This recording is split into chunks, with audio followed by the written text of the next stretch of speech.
Hey everyone, welcome back to the channel. This is Charles, and in this video we're going to look at a topic from the ENARSI blueprint under the section for troubleshooting BGP relationships. Specifically, we're going to look at the BGP Multihop feature. By default, when we use eBGP, this requires that two Cisco routers are directly connected. If they're not, then they're going to fail to form a neighbor adjacency. And the reason is eBGP uses a TTL value, a time to live value, of 1 for BGP packets. Each time a packet traverses a device, the TTL value is decremented, and once that reaches 0, then the packet is dropped. So you can see that with a TTL of 1, with routers not directly connected, the packet is going to be discarded. By the way, if you enjoy this video, let us know by clicking the like button below, and be sure to subscribe as well so you don't miss any of our weekly training content.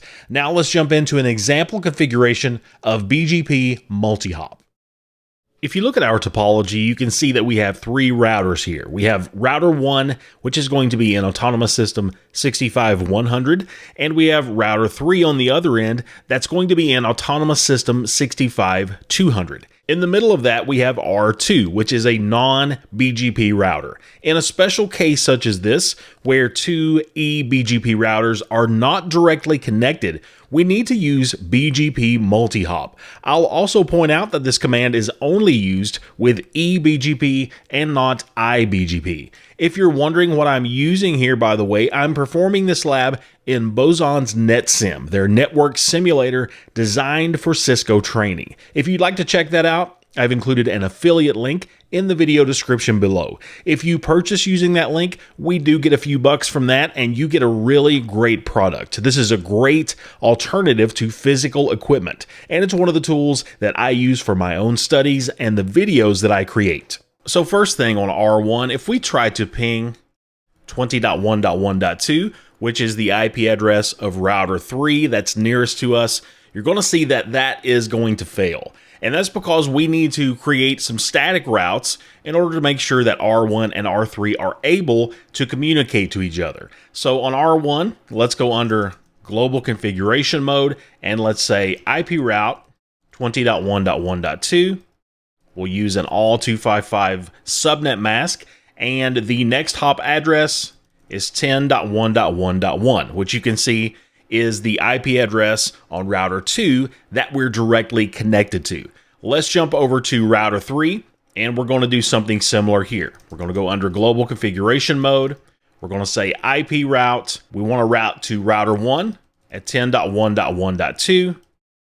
Again, an all 255 subnet mask, and our next hop address is 20.1.1.1, which is the R2 interface closest to router 3. So I'll hit enter and complete that. Now let's see if we can ping over to router 1 at 10.1.1.2.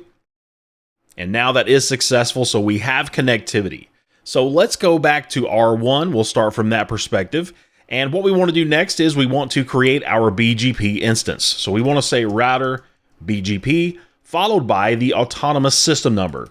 From the topology, you can see that we want to make this 65100. We'll hit enter, and now we need to enter a neighbor command indicating a BGP neighbor. So we'll say neighbor 20.1.1.2 is the IP address on router 3 that we want to form a neighborship with. We want to say remote-AS, or remote autonomous system in other words, and the autonomous system on that side is going to be 65200. We'll hit enter, and then let's jump over to router 3, and similarly, we want to go under global configuration mode here. We want to say router BGP. This time the autonomous system number is 65200. We want to say neighbor 10.1.1.2 is the IP address that we want to form a neighborship with on R1. We want to say remote AS, and the remote autonomous system that router 1 resides in is 65100.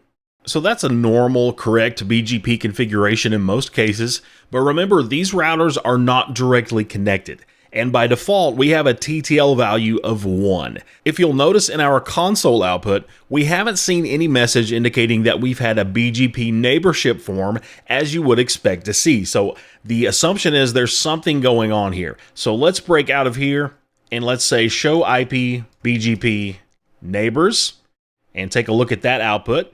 And we'll scroll down in that just a bit until we find our relevant section. Let me go back up just a bit. So you'll see that we're told we have a BGP neighbor at 10.1.1.2. Autonomous system, the remote autonomous system, is 65.100, but we see the BGP state is idle. And if we scroll down a bit more, you'll see that we're told we have no active TCP connection. The connection state, again, is idle. So it appears as though we have not formed a BGP neighborship. And again, that's because of the default TTL value that's in place. So we can overcome this through eBGP Multihop. So here on router 3, let's go back under global configuration mode and let's correct that. Let's go under router BGP autonomous system 65200, which is our local autonomous system. And we want to, again, use a neighbor command. The neighbor IP address is 10.1.1.2. This time we want to use the option eBGP-multihop.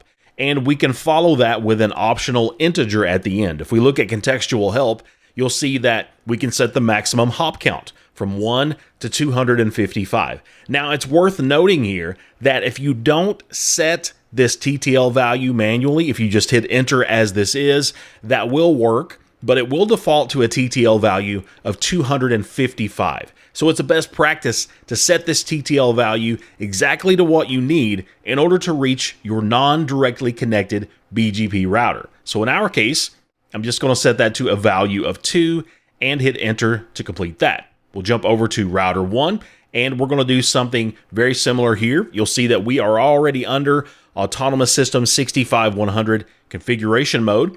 So I'm going to arrow up and delete part of this command. We're going to say neighbor 20.1.1.2, the IP address of router 3. We're going to say eBGP-multihop, and we're going to set the TTL value to 2. Now let's go back to router 3, and let's once again take a look at our output for the show IP BGP neighbor command. I'll also point out that if you notice in our console connection, we have had a BGP adjacency form. We see that neighbor 10.1.1.2 is up, so already a good sign that this is working. Let's break out of here, and I'm going to arrow up to our show IP BGP neighbors command, and we'll take a look at that output. And now if we look at some of these relevant sections, let me scroll up just a bit. We still see that we have neighbor 10.1.1.2. We have remote autonomous system 65.100, but this time the BGP state is listed as established. If we scroll down further towards the bottom, you'll see that we're told we have one connection established. So it looks as though now we've overcome the non-directly connected issue of having a default TTL value of 1. You'll also notice that we're told the outgoing TTL value near the bottom of this output. The outgoing TTL value listed here is 2. So if you're using eBGP Multihop and you're troubleshooting your BGP session, definitely make sure that your TTL is adequate for the number of hops that you need to reach your other BGP peer. So that's a very simple way that you can use BGP Multihop to traverse a non-BGP router in your network. It's possible that you might have a router at the edge of your autonomous system that doesn't support BGP, or maybe at the edge of an autonomous system that you're trying to connect into. That's a case where we might use BGP Multihop in the real world. I hope you found this content useful, and I want to thank you sincerely for watching.